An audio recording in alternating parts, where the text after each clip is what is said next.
देखिए, नरेंद्र मोदी देश के प्रधानमंत्री हैं, अमित शाह जी देश के गृह मंत्री हैं और भारतीय जनता पार्टी ने मराठा समाज को एक आश्वासन और वचन दिया था चुनाव से पहले। मला असं वाटतं की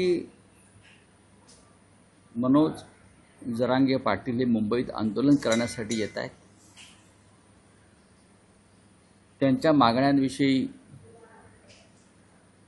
मुख्यमंत्री देवेंद्र फडणवीस आणि त्यांच्या सरकारला नव्यानं माहिती द्यायची गरज नाही। विधानसभा निवडणुकांच्या आधी सरकारनं जरांगे पाटील यांच्याशी चर्चा केली। पुन्हा सरकार आलेलं आहे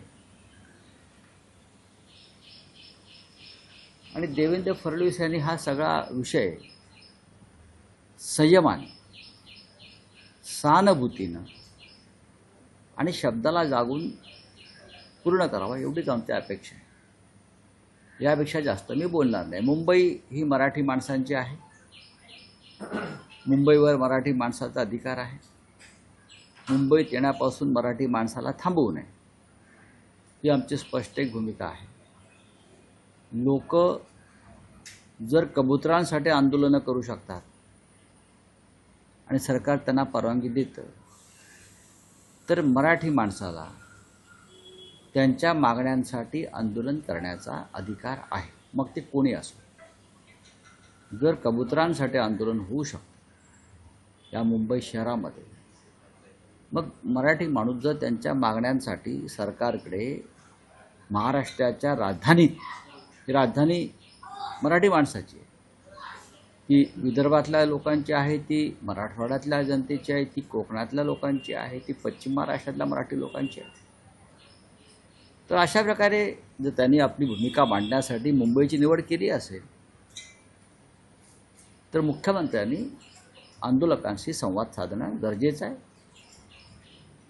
आणि ऐन गणपतीमध्ये या मुंबईतली कायदा आणि सुव्यवस्था या संदर्भात काळजी घेणं गरजेचं आहे, एवढंच मी सांगेन। पण राऊतसाहेब, मराठा आरक्षण हा विषय असा आहे की ज्यात मराठ्यांना आरक्षण देण्यापेक्षा त्यावर राजकारण जास्त होताना हे राजकारण आम्ही करत नाही आहोत। हे बघा, हे राजकारण जे आहे, जाती जातीमध्ये भेदाभेद करण्याचं काम गेल्या 10 वर्षात जास्त झालं।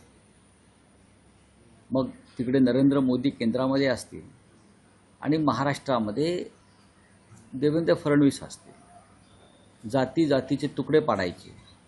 हिंदुहृदय सम्राट शिवसेना प्रमुख बाळासाहेब ठाकरे यांनी जी मराठी माणसाची भक्कम एकजूट या मुंबईमध्ये किंवा महाराष्ट्रात उभारली, मराठा मराठेतर ब्राह्मण ब्राह्मणेतर घाटी कोकणी स्पृश्य अस्पृश्य 92 कोळी 96 कोळी हा जो काय त्यांनी एक मंत्र दिला, त्या मंत्राच्या ठिकऱ्या उडवायचं काम गेल्या 10 वर्षात प्रामुख्यानं झालं। मराठी माणसाची भक्कम एकजूट टिकू नये, राहू नये यासाठी देवेंद्र फडणवीस यांनी राजकारण केलं, सत्ता मिळवण्यासाठी। आज जाती जातीमध्ये आणि पोट जातीमध्ये आगी लागलेल्या आहेत, हे कधी महाराष्ट्राचं चित्र नव्हतं। हे या राज्याचं दुर्दैव आहे आणि रोज कुठे ना कुठेतरी जात विरुद्ध जात असा संघर्ष पेटल्याची बातमी ही आमच्यासारख्या हिंदुहृदय सम्राट शिवसेना प्रमुख बाळासाहेब ठाकरे यांच्याबरोबर ज्यांनी मराठी एकजुटीसाठी काम केलं त्यांच्यासाठी वेदनादायक आहे। मनोज जरांगे पाटील हे मोठे नेते आहेत, त्यांच्या पाठी त्यांचा प्रचंड प्रमाणात समाज आहे। ते त्यांच्या समाजाच्या काही मागण्या घेऊन रोजगारासंदर्भात, आर्थिक अडचणीसंदर्भात ते सरकारकडेच मागणी करणार ना। ते प्रेसिडेंट ट्रम्पकडे ते मागू शकत नाही किंवा फ्रान्सच्या राष्ट्रपतीकडे मागण्या मागू शकत नाही।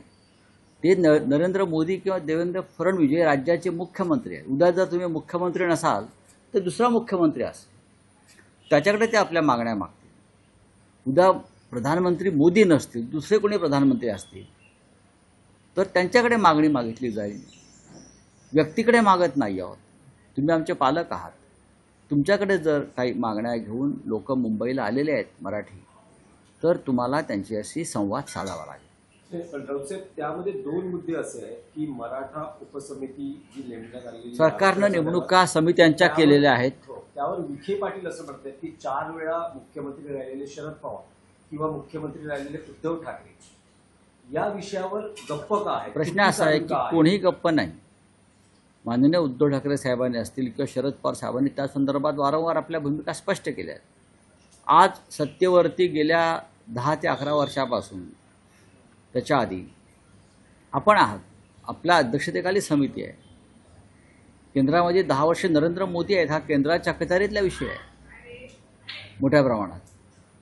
नरेंद्र मोदी काय करत आहे? आश्वासनं देत फिरत आहेत, लोकांना टोप्या घालत फिरत आहेत. देवेंद्र फडणवीस नाही म्हटलं तरी 5 वर्षापेक्षा जास्त काळ मुख्यमंत्री आहेत ना. तुम्ही प्रत्येक वेळा दुसऱ्यावरती म्हणजे हे खापर तुम्ही पंडित नेहरूंवरती पण फोडू शकत नाही. नेहरूंनी केलं.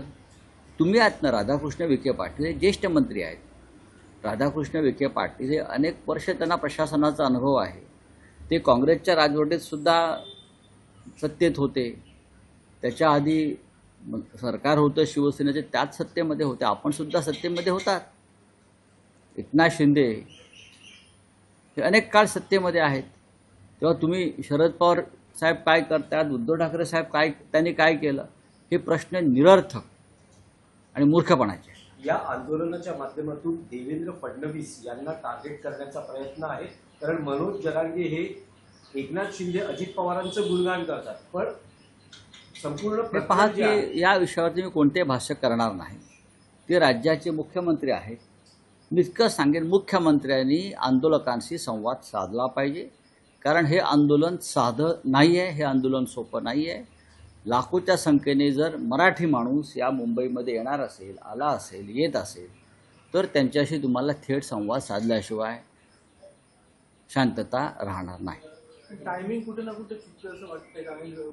मुंबईमध्ये असं आहे की नाही बघा, आंदोलन हे आंदोलन असतं. नक्कीच मुंबईमध्ये गणेशोत्सव मोठ्या प्रमाणात आहे, पण शेवटी त्याने आंदोलनाची एक तारीख घेतलेली आहे.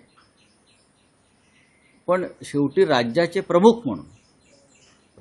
प्रमुख म्हणून एक बहुमतातलं सरकार तुम्ही चालवताय आणि तुम्हाला सर्व प्रकारचे निर्णय घेण्याचे अधिकार आहे आत.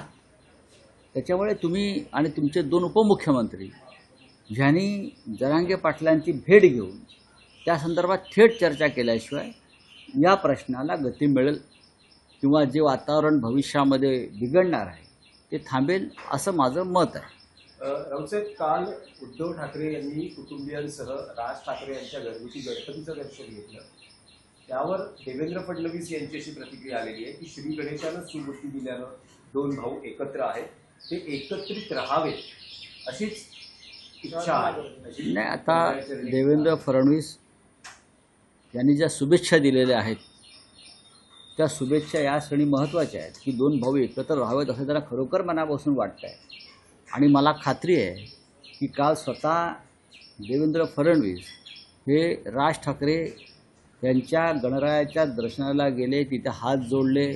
त्याच्यामुळे त्यानेही त्या गणरायाकडे तीच इच्छा व्यक्त केली असेल की महाराष्ट्राच्या कल्याणासाठी आणि महाराष्ट्रावर सध्या जे संकट आहे राजकीय ते दूर करण्यासाठी या गणरायानं दोन्ही ठाकरे बंधूंना बळ द्यावं, शक्ती द्यावी. नक्कीच देवेंद्रजींची हीच भूमिका असावी. नाही, जशी फडणवीसांनी भूमिका मांडली तशीच आशिष शेलारही म्हणतायत. सगळेजण म्हणतायत की गणरायानं सुबुद्धी दिली म्हणून 2 भाऊ एकत्र आहेत, अशीच सुबुद्धी त्यांना कायम राहू दे असं भाजप. बघा, ठाकरेंना सुबुद्धी बघा, ठाकरे हे महाराष्ट्राचे शिल्पकार आहेत, शेलार आणि फडणवीस नाही. कळलं? ठाकरेंची परंपरा या महाराष्ट्रात फार मोठी आहे. तशी शेलार फडणवीसांची आहे का? अजिबात नाही. त्याच्यामुळे ठाकरे हे कायम सुबुद्धी घेऊनच जन्माला आलेले असतात आणि महाराष्ट्राच्या कल्याणासाठीच शिवसेना आणि ठाकरे यांचं कार्य सतत सुरू असतं. आज शेलार असतील, फडणवीस असतील, मुंबईमध्ये अभिमानाने वावरतायत ना, ती ठाकरेंची कृपा आहे. हे तरुण त्यांनी मान्य केलं पाहिजे, नाहीतर त्यांना कबूतर हाकायला गुजरातमध्ये जावं लागलं असतं. राऊतसाहेब,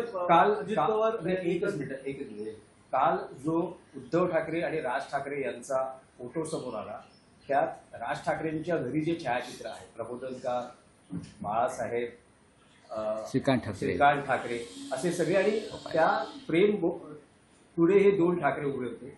या याच्यातून त्यांना 2 बंधूंना काय नेमका संदेश? ठाकरे हाच ब्रँड आहे महाराष्ट्राचा आणि देशाचा. ठाकरेंशिवाय महाराष्ट्र एक पाऊले पुढे जाणार नाही. खरं का? जसं महाराष्ट्र मेले तर राष्ट्र मेले, मराठ्याविना राष्ट्र गाडा न चाले, हा जो मंत्र आहे तो मराठ्याविना राष्ट्र गाडा न चाले यासाठी ठाकरेंची गरज आहे या महाराष्ट्राला. चले, धन्यवाद. अजित पवार यांनी असं म्हटलेलं आहे, जाऊ दे. जो किस्सा सांगताना की मला 6 लाख रुपये द्यावे लागले निधी मिळवण्यासाठी. मला 6 लाख रुपये द्या, म्हणजे एक प्रकारे भ्रष्टाचारचा त्यांनी एक्सेप्ट केली की मला 6 लाख रुपये द्यावे लागले होते निधी मिळवण्यासाठी, असं त्यांनी भर भाषणामध्ये. हे कोणत्या काळातली गोष्ट सांगतायत ते, हे महत्त्वाचं आहे ना. स्वतः ते जवळजवळ 6 वेळा उपमुख्यमंत्री झाले, तितकाच काळ ते अर्थमंत्री आहेत. अर्थमंत्र्याला लाच द्यावी लागली का निधी मिळवण्यासाठी 6 लाख रुपये? आता त्यांनी खुलासा केला तर बरं होईल. राहुल साहेब, काल राज ठाकरेंच्या घरी उद्धव ठाकरेंनी दर्शन घेतलं, फडणवीसांनी दर्शन घेतलं, तुम्ही घेतलं. अजूनही शिवसेना युपीटीचे 2 मोठे नेते काल भले घरगुती गणेशाचं दर्शन असेल, पण असं म्हणता येईल का की गणपतीच्या दर्शनानं शिवसेना आणि शिवसेना युपीटी आणि मनसेच्या युतीचा श्री गणेशा झालाय? भले अधिकृत घोषणा झालेली नाहीये, पण दोन्ही कार्यकर्त्यांना असं सांगता येईल का? कार्यकर्त्यांच्या बाबतीत कोणी चिंता करण्याची गरज नाही. कार्यकर्त्यांना माहीत आहे काय होणार आहे आणि काय सुरू आहे. कार्यकर्त्यांच्या मनात कोणताही संभ्रम नाही. मनसे प्रमुख श्री राज ठाकरे आणि शिवसेना पक्षप्रमुख उद्धव ठाकरे हे 2 प्रमुख नेते जरी असले राजकारणातले, तरी सगळ्यात आधी ते भाऊ आहेत, बंधू आहेत. आणि त्यांच्या एकत्र येण्यानं महाराष्ट्राच्या राजकारणाला सुद्धा नवी दिशा आणि बळकटी मिळेल याची खात्री कार्यकर्त्यांना असल्यामुळे हा गणेशोत्सव त्यांच्यासाठी अधिक आनंद घेऊन आलेला आहे. धन्यवाद. बोलिए. पाटिल जो है मुंबई आ रहे हैं और उन्होंने ऐसे भी कहा है कि देवेंद्र फडणवीस जी ने जो है आरक्षण रोकने के प्रयास किया है कई बार. देखिए, नरेंद्र मोदी देश के प्रधानमंत्री हैं, अमित शाह जी देश के गृहमंत्री हैं, और भारतीय जनता पार्टी ने मराठा समाज को आरक्षण के बारे में एक आश्वासन और वचन दिया था चुनाव से पहले. लेकिन 2 चुनाव हो गए, देवेंद्र फडणवीस दोबारा मुख्यमंत्री हो गए. अब लाखों की संख्या में मनोज जरांगे पाटिल अपने लोगों को लेकर अगर मुंबई में आ रहे हैं, महाराष्ट्र के राजधानी में आ रहे हैं, तो उनका वो अधिकार है. मुंबई सबकी है, मराठी लोगों की. तो उसमें से एक ही मार्ग निकल सकता है कि राज्य के मुख्यमंत्री ने सीधे मराठा समाज के नेता मनोज जरांगे पाटिल से सीधी बात करनी चाहिए. सीधी बात करनी चाहिए, तभी कोई वहाँ से सोल्यूशन निकलेगा, इतना मैं कह सकता हूँ.